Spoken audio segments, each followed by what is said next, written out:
Sir, ఒక డిసీజ్ని పర్ఫెక్ట్గా diagnose చేయాలి అంటే స్కాన్స్ రోల్ చాలా ఉంటుంది.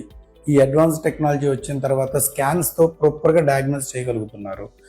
సో ఈ స్కాన్స్ ఏ స్కాన్స్ ఏ డిసీజెస్ని డయాగ్నోస్ చేయడానికి ఉపయోగపడతాయి?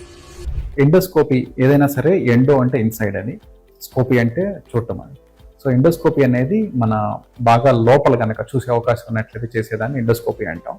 So upper GI endoscopy or gastroscopy అంటే అన్నవాహిక జీర్ణాశయాన్ని చూడటానికి మనకి, దాంతోపాటు చిన్న పేగు మొదట కొంచెం బాగా చూడటానికి ఎండోస్కోపీ వాడతాం. కొలనోస్కోపీ అనేదాన్ని పెద్ద పేగు, కొలాన్ అంటే పెద్ద పేగు కాబట్టి కొలాన్ పెద్ద పేగు లోపల చూసే ప్రొసీజర్ని మనం కొలనోస్కోపీ అని చెప్పి అంటాం. సిటీ అంటే కంప్యూటెడ్ టోమోగ్రఫీ, ఎంఆర్ఐ అంటే magnetic resonance imaging, PET scan అంటే పాజిట్రాన్ ఎమిషన్ టోమోగ్రఫీ.